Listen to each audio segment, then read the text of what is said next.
Yo, what up? But let's move on to the co-main event. This was obviously the favorite coming in, at least by the crowd for sure, if nothing else, was Isaac, excuse me, as Clever D has told me plenty of times, Isaac Cruz going up against Jose Valenzuela. And so here we had a final score of 116-112 on two cards, and then 113-115 for Cruz. So it was a split decision victory for Valenzuela. The 115-113 card was a little suspect, but at least in my feelings. What do y'all feel about this fight? Let's go ahead and start off with you, Clubber D. Yeah, I thought Rayo, he put on a good performance. You know what I'm saying? I actually thought he was going to get knocked out. And this is the reason why Pitbull avoided Shakur Stevenson when he had a chance to fight him. You know, and earlier, I think it was a couple years ago, he had a chance to fight him, but he chose not to. And Rayo put on a great performance as far as moving laterally, being a slick boxer. I actually thought that Pitbull would knock him out because his head was in the air, because Rayo has a thing of keeping his head in the air, chin in the air. But yeah, he looked good. I'm happy that he won.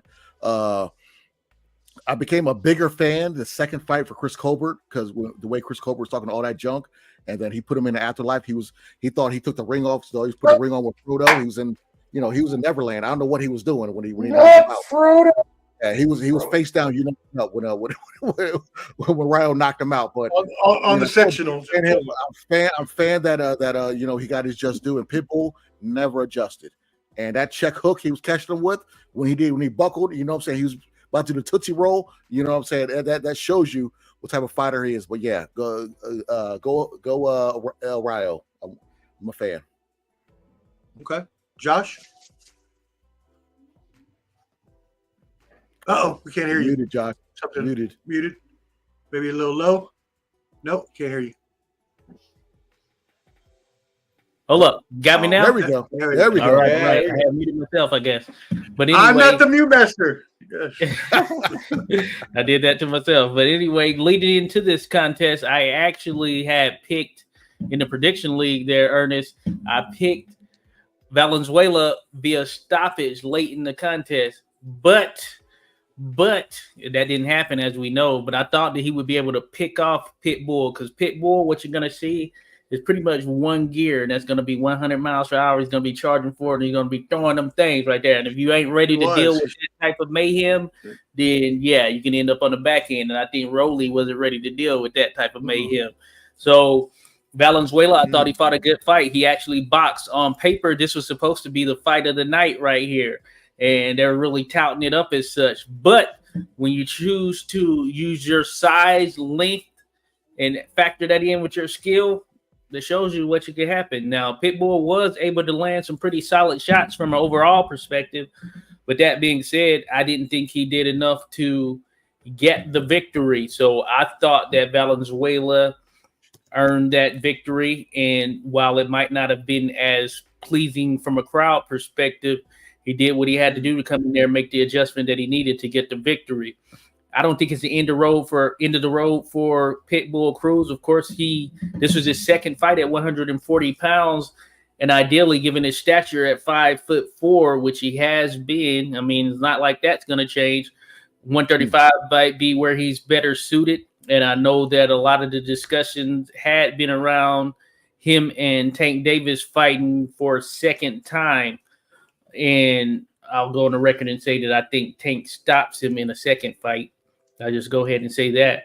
But Valenzuela is one of those guys. His record doesn't alarm you. He's still fresh as far as total amount of fights, but you can say that he's been tested for sure at this point. And I'm not surprised that he got the victory. When you have certain advantages genetically, then you just got to use them. And sometimes some guys can't figure out how to actually use them. And he was able to figure out how to actually use them. So big shout out to Jose Valenzuela. I want to see what's next for him. 140 pounds is practically wide open at this particular point. So a lot of great fights can be made there, and I wouldn't mind seeing him in there with a multitude of fighters. Josh Taylor, Arnold Barboza, you name it. I think that they make for pretty solid fights just from overall perspective. And as we go on thinking about this fight, do we think that Pitbull even got exposed by a slicker boxer? So think about that as well. Possibly, if you have anything on that, Skywalker. I actually predicted this fight, man. I've been following Rayo for a while. He was with the Benavidez camp before he switched over to Robert Garcia for this fight, and he had a controversial loss to Chris Colbert. He got knocked out to Edwin De Los Santos. Like, it was in the third round. He got knocked out. So he came off with 2 losses. He had a comeback win with Chris Colbert. You know what I'm saying? Because the first fight, I believe he won that fight. Isaac Cruz, man, Pitbull Cruz. I really thought, you know, if anything, they were gonna rob Rayo, because they're trying to make the Tank Davis fight again, right? That was an entertaining fight. You know, he had a messed up hand that fight as well. And Pitbull Cruz had put in that work, but Tank couldn't throw really with his broken hand. You know what I mean? He was more, you know, just outboxing him. And Pitbull Cruz, I believe his last fight against Giovanni Cabrera, I had it scored to where Giovanni, they didn't even call a knockdown in the fight, man. Giovanni scored a knockdown. I had Giovanni Cabrera beating Pitbull Cruz the fight prior, you know, last July. That was on the Errol Spence Bud Crawford card. And so I actually predicted it, man. It was a good fight. He used his feet, you know, just outbox him. He don't have no head movement, bro. People don't really have, you know, he has no neck. So, you know, I don't know if he can move that head.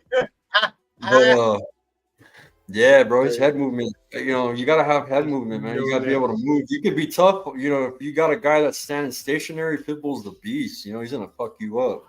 He did that with Jesse Magdaleno. He pulled the mini Mike Tyson. That's why you know, he got all the hype. You know, it was the Magdaleno fight.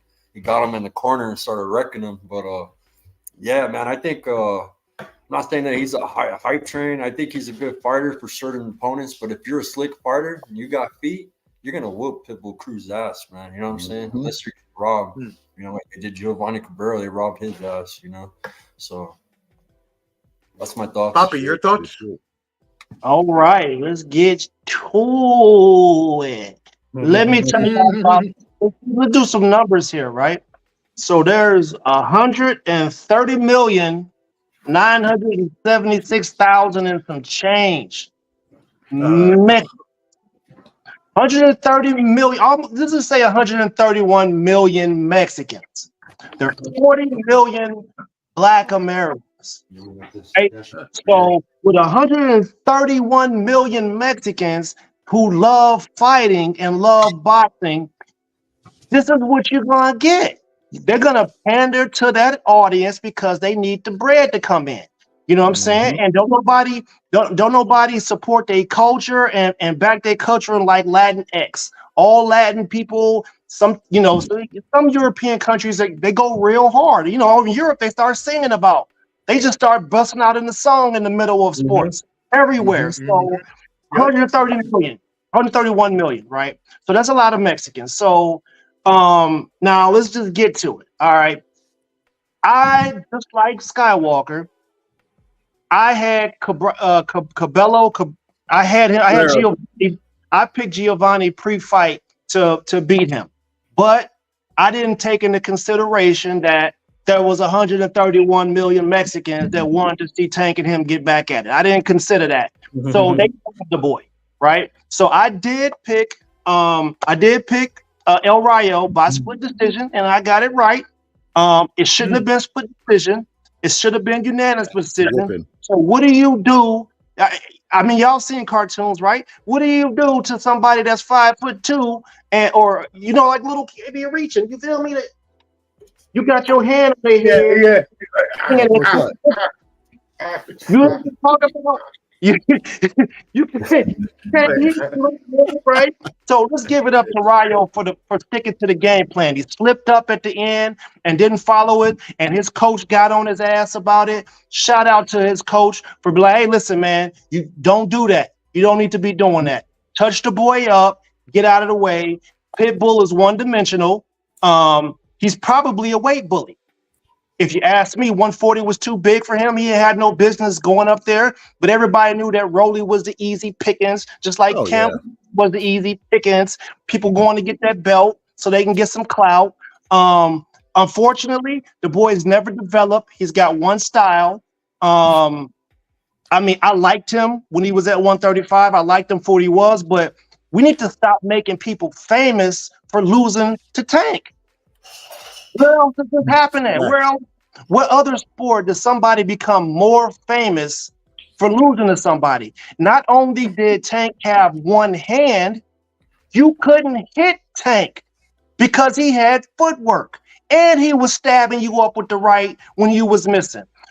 Pitbull has gas tank issues. If you can't hit somebody and you swing it for the fences and you miss, you get tired, right? So he's got gas tank issues. He doesn't know how to cut the ring off properly. He does some dirty things, punches behind the head. He punches in the thighs. He punches in the hips. He does some dirty stuff. So again, shout out to El Rayo. Great game plan. Way to sun him. Send him back to the starting blocks, maybe back to 135. And that's how I feel about it. And, I'm sorry. Their scorecards was awful. Terrible. Yeah, terrible. And that's going to be the theme if we continue it. and so that was my follow-up question. So thank you for that, Papi. So that what do we think about?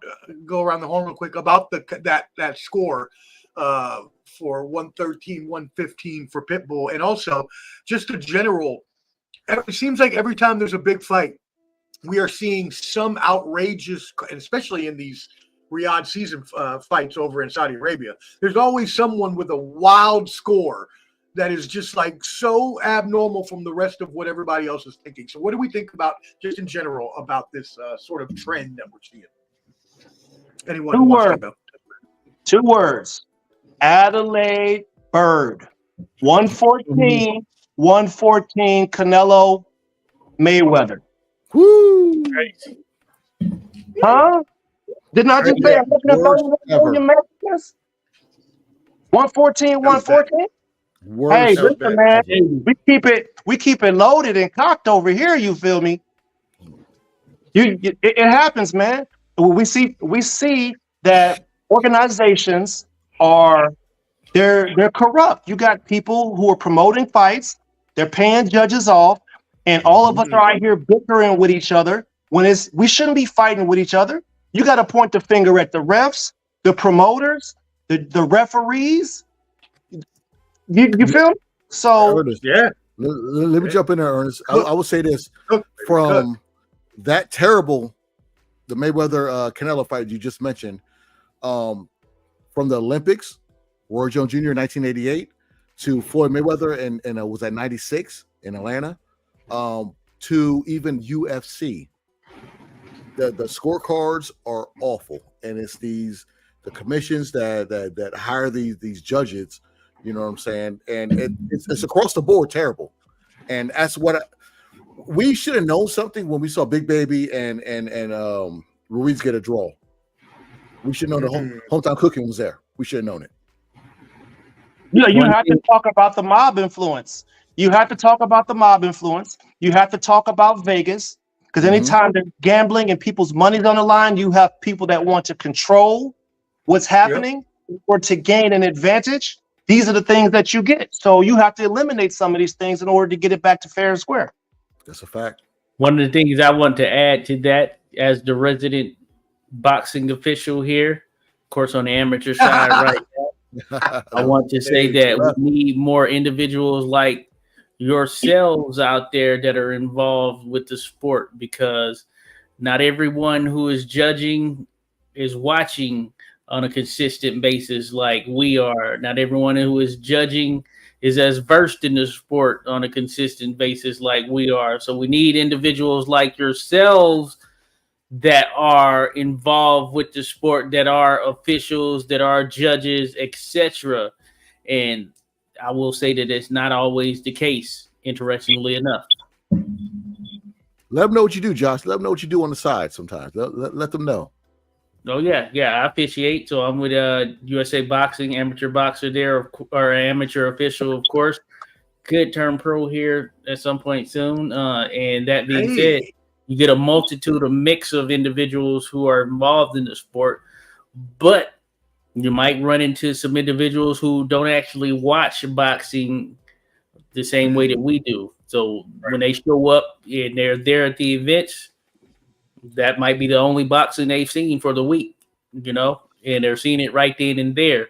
There are rules, criteria, etc., etc. But there's a difference when you have those that are truly tied to the sport in the capacity that we are. We're willing to talk about it, spend time dedicated towards it, versus those who, of course, they go in and do their job as a judge or etc. Yeah, I feel like we need Julie Letterman because I know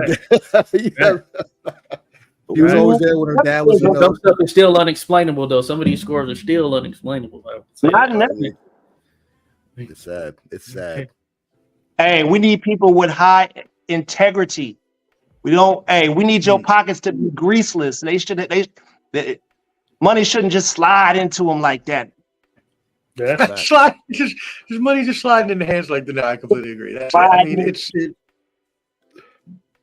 But as you mentioned, right, when you get politics involved, when you get people getting their greedy hands and money involved, that's when shenanigans can happen, right? That's when people start to desire and make their own way in things that maybe they should not be entering their hand in, as we could say, without getting more profane than that. So thank you for everybody's thoughts on that. Shout out to everybody. Yeah, go ahead. Anybody have somebody else? Yeah, go ahead. Hi, Walker.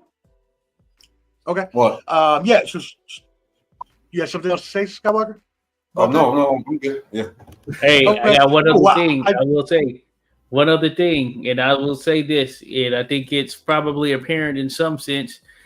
Of course, when you think about the Adelaide Birds, etc., if you're in Las Vegas and it's considered the boxing capital, there's an incentive to that remaining the boxing capital. That's what I will say. Of course, you don't want all of the big fights to pick up and relocate to LA, New York, DC, Florida, Miami, wherever it may be. So, of course, that does weigh on the mind. I will say that. Yeah. Yeah, if y'all don't want to listen, it'll be an awful thing to have to go to Saudi and hear them Hey, they ain't got no drawers on up under them skirts, bro. It's a whole bunch of balls. So sitting in the office, somebody gonna walk past you and their balls gonna be smacking off their thighs, bro. You gonna Ernest. I told Omar this. We did a podcast about this, and I told them Al Sheik is changing the game. You guys. Yeah?